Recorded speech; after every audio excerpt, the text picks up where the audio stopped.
Number का है ये। दो चीज बोल लिए थे हम लोग, एक बार वस्तु अलग अलग था और एक बार रुपया अलग अलग था। ठीक है, अब इस बार हम लोग पढ़ेंगे रुपया और वस्तु दोनों क्या हो अलग अलग। वहां भी वही सूत्र काम करेगा, तीनों टाइप में एक ही सूत्र से आप लगा सकते हैं। ठीक है, इसका सूत्र क्या बताया था आपको?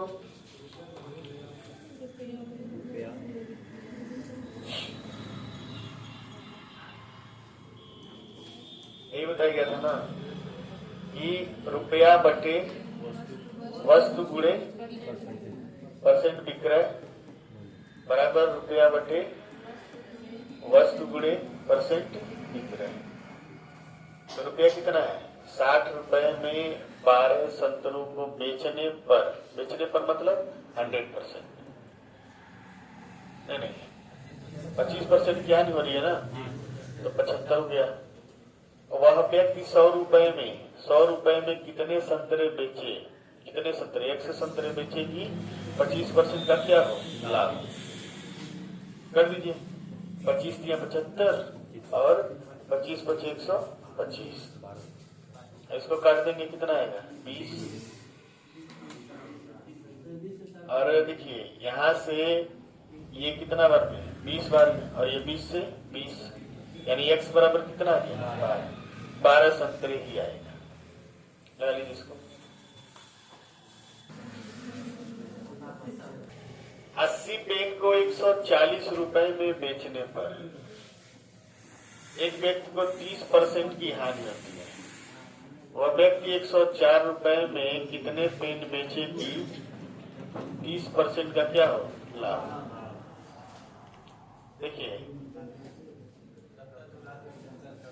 देखिए 70 दूना 140। ठीक है, देखिए 13 दहा में 130, 13 8 104। पहले इसको सही से लिख लेते हैं। ठीक है, 2/80 बराबर 8/x गुणे 10। अब सही है ना? 10 से काटेंगे कितना? 8, और इसको काटेंगे 4, यानी x बराबर 8 चौक को 32 आएगा इसका आंसर। 36 को 32 बना लीजिए। जरूरी थोड़ा है कि ऑप्शन हमेशा सही हो, ये बिल्कुल जरूरी। इसमें भी दो टाइप है। देखिए ये मोस्ट इंपॉर्टेंट है, सबसे बड़ी बात मोस्ट इंपॉर्टेंट है ये। क्यों इंपॉर्टेंट है? क्योंकि इससे क्वेश्चन पेपर में आते रहते हैं। ठीक, और इसमें आपको दिया है कि विक्रय मूल्य क्या है? समान। लिखना बंद करिए, जितने नचिकेता लोग हैं लिखना बंद करिए। ठीक, तो सुनिए मेरी बात। दोनों वस्तुओं को आप समान मूल्य पर बेचेंगे, लेकिन कितने में खरीदे हैं ये आपको नहीं मालूम। क्लियर समझ में आ रहा है कि नहीं मेरी बात? बेचे हैं बराबर रुपए में, खरीदे हैं कितने में ये पता नहीं। ठीक,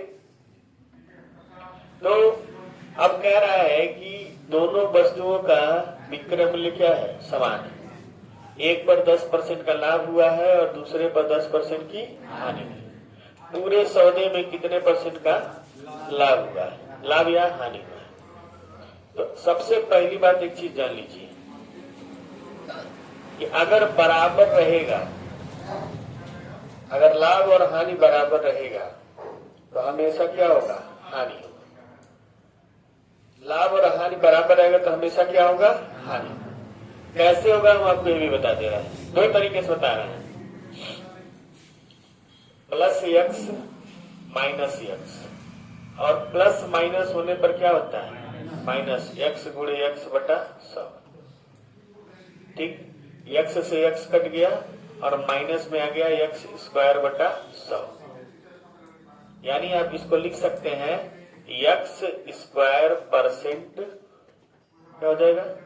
x स्क्वायर बटे 100। % का क्या होगा? माइनस का मतलब हानि। जैसे इस सवाल का शॉर्टकट जो रूप है वो ये है कि x स्क्वायर है ना, यानी 10 गुणे 10/100, 0 से 0 काट देंगे, आ जाएगा कितना? 1% का क्या होगा? हानि। ये इस प्रश्न का सबसे शॉर्टकट मेथड है। ठीक, सवाल का उत्तर आ गया, 1% की क्या हुई है? हानि। लेकिन फीलिंग नहीं आया होगा, फीलिंग नहीं आया ना। फीलिंग लाने के लिए देखिए दूसरा तरीका आपको हम बता रहे हैं, ध्यान से देखिए। समान लाभ हो और समान क्या हो? हानि। ठीक, 10 वाले सवाल को ही लेकर चलते हैं। ठीक, 10% का क्या है? लाभ। और एक वस्तु पर 10% का क्या है? हानि। ठीक, अब जैसे मान लीजिए इसका विक्रय मूल्य जो है वो कितना है? 99, और इसका भी विक्रय मूल्य कितना है? 99। 99 कहां से आया है ये अभी हम बताएंगे आपको। फिलहाल मान लीजिए कितना है? 99। 10% का लाभ का मतलब होता है 110%, और इसका मान कितना है? 99। 11 से भाग देंगे तो 10 आएगा, और ये कितना आएगा? 9। 100% का मान हो जाएगा 90। यानी इसको हम कितने में खरीदे थे? 90 में। 90 रुपए में खरीदे थे, 10% का लाभ हुआ तो 9 रुपए का लाभ हुआ, 99 में बेच दिए। और इसका एसपी कितना है? 99। ये 10% हानि है, यानी 90% का वैल्यू है 99। तो यहां से 10 देखिए 9 से भाग दे रहे हैं, तो 10% का जो मान आया है वो कितना आएगा? 11। 100% का मान कितना है? 110। ये इसका क्रय मूल्य है। इसका क्रय मूल्य कितना निकला है? 90। तो 90 में खरीदे थे, 10% लाभ के साथ 99 में बेचे। इसको 110 में खरीदे थे, 10% हानि के साथ 99 में बेचे। दोनों का विक्रय मूल्य समान है, लेकिन दोनों का क्रय मूल्य क्या है? अलग है। इतना क्लियर समझ में आ रहा है कि नहीं? अब दोनों सीपी बताइए कितना है? CP1 प्लस CP2, ये हो गया दोनों मिला के 90 प्लस 110 बराबर कितना है? 200। दोनों का क्रय मूल्य मिलाकर कितना है? 200। और दोनों का विक्रय मूल्य मिलाकर कितना है? 99 प्लस 99 बराबर 198। 198। अब बताइए लाभ हुआ है कि हानि हुआ है? किसको लाभ दिखाई दे रहा है? किसी को लाभ दिखाई दे रहा है? नहीं, उसके आंख का ऑपरेशन कर दें। 2 रुपए का क्या हुआ है? हानि हुआ। कितने पर? 200। 2 रुपए की हानि हुई है कितने पर? 200 पर। तो गुणे क्या होगा? 100। इसको करेंगे, 00 से 00 खत्म, आएगा कितना? 1% की हानि। ऐसा में ये इसका बेसिक तरीका है। थोड़ा सा इसको हम ऊपर लिख दे रहे हैं।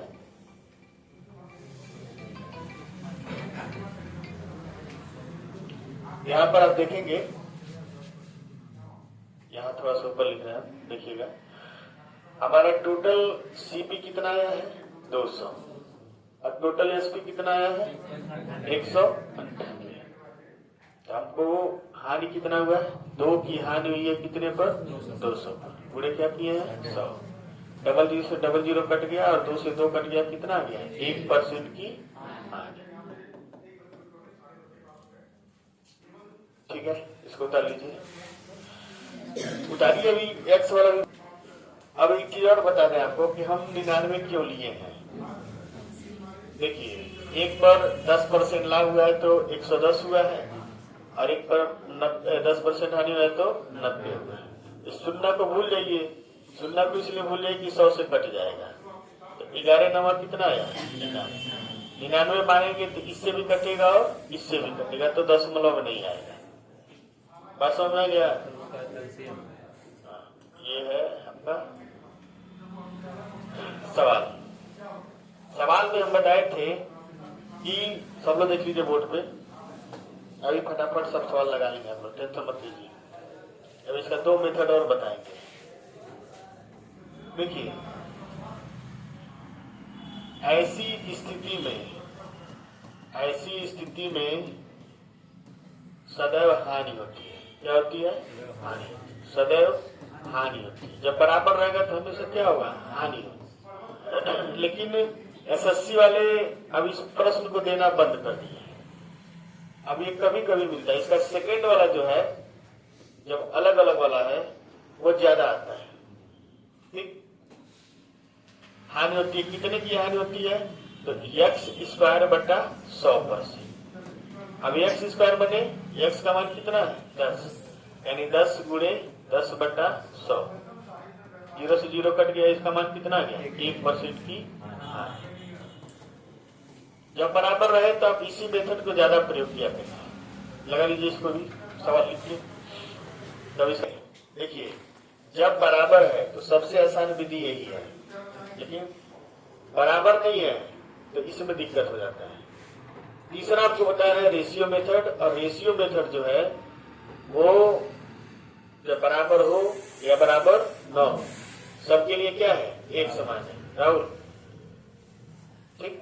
तो अब हम रेशियो से बता देना कैसे लगाना है। आपको विक्रय मूल्य क्या करना है? समान करना है। देखिए ध्यान सब लोग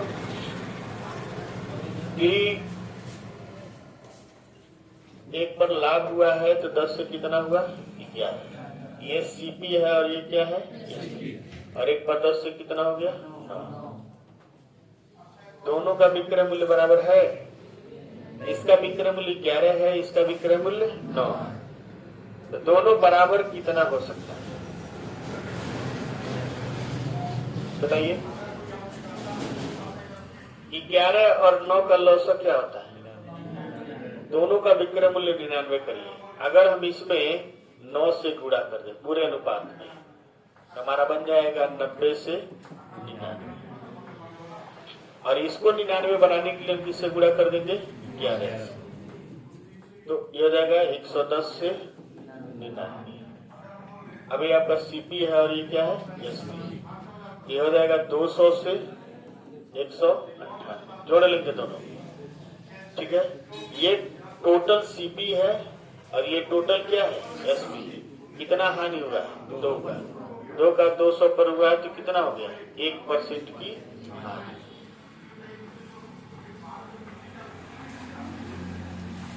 ये वाला टाइप देखिए, ये वाला मेथड जो है वो दूसरे वाले में बहुत काम आएगा। ठीक, पहले वाले में नहीं काम आएगा। पहले में तो सिर्फ x स्क्वायर बटे 100 कर दीजिए, लेकिन दूसरे वाले में यही काम आएगा, वो नहीं काम आएगा। और फिर अगर क्रय मूल्य और विक्रय मूल्य पूछ दिया और हानि पूछ दिया, तब भी रेशियो ही काम आएगा। ये समझे कि x स्क्वायर बटे 100 से आप परसेंटेज बता सकते हैं, बस और कुछ नहीं बता सकते। हाँ,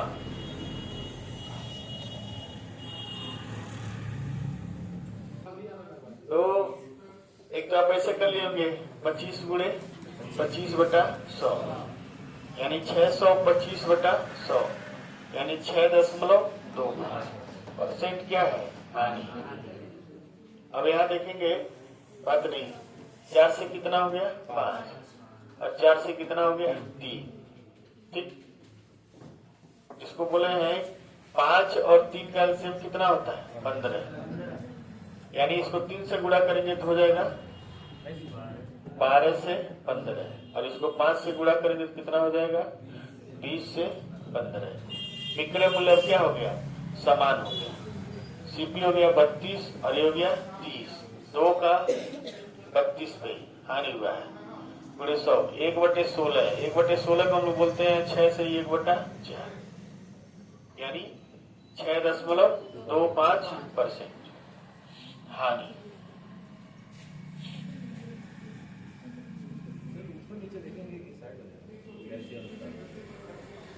अरे ये विक्रय मूल्य है ना, एसपी, और ये क्या है? सीपी। तो विक्रय मूल्य एसपी है, इन दोनों को बराबर करेंगे तो 5 और 3 का एलसीएम क्या होगा? 5 और 3 का एलसीएम क्या होगा? 15। 15 होगा ना। इन दोनों एसपी का विक्रय मूल्य 15 होगा। इसको 15 लाने के लिए 3 से गुणा करेंगे और इसको 15 लाने के लिए 5 से। जब 5 से गुणा करेंगे तो इसमें भी तो होगा, 20 से 15 हो जाएगा और 3 से गुणा होती है 12 से कितना हो जाएगा 15। आगे बढ़ जाए।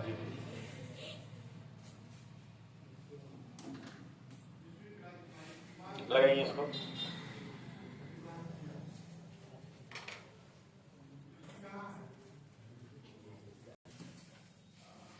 चलो देखिए 15% का मतलब होता है 3/20।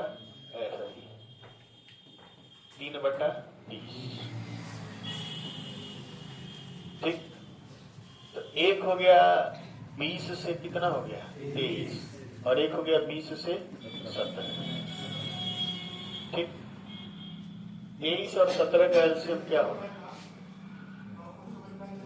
नहीं आ रहा है, कोई दिक्कत नहीं। 17 अभाज्य संख्या है तो किसी से कट में नहीं करेगा। इसमें 17 से गुणा कर दीजिए और इसमें 23। इसका एलसीएम होगा 23 गुणे 17। ठीक, 17 से गुणा किए हैं तो ये हो गया है 340 से 17 दिए 51, 17 गुना 34 5 39 391 और इसमें 23 से गुणा किए हैं तो ये बन गया है 23 गुना 46 460 से 391। तो टोटल सीपी कितना हुआ है? टोटल सीपी हो गया हमारा 00800 और टोटल एसपी हमारा कितना हुआ है 2 18 782। ठीक है, कितने का हानि हुआ है बताइए? 18 की हानि हुई है और 18 का वैल्यू कितना दिया है 450। 9 से काट रहा है, 9 दूना 18 ये आ रहा ना। 18 का वैल्यू कितना है 450। तो थोड़ा यहाँ हम ऊपर लिख रहे हैं, देखिए ध्यान से। 18 का वैल्यू 450 तो एक का वैल्यू जो हो जाएगा 450/18। 9 पचे 45, 9 दूना 18 यानी 25। एक का वैल्यू कितना है 25 है। तो ये बताइए दोनों का क्रय मूल्य मिलाकर कितना है 800। दोनों का क्रय मूल्य 800 है तो 800 का जो वैल्यू होगा वो हो जाएगा 800 गुणे 25। 800 गुणे 25 तो 800 गुणे 25 जब करेंगे तो 25 अट्ठे 200 और उसके आगे कितना 2 जीरो यानी 20,000 रुपया इसका क्या होगा? दोनों का मिलाकर क्रय मूल्य होगा। अगर किसी एक वस्तु का क्रय मूल्य पूछ दिया, पूछ ये भी सकता है कि लाभ वाले वस्तु का क्रय मूल्य कितना था, हानि वाले वस्तु का क्रय मूल्य कितना था। तुम्हारा नहीं सुना है? दोनों का मिलाकर विक्रय मूल्य कितना था। घबराइए नहीं, कल अभी इसी में क्वेश्चन कल बनाएंगे हम।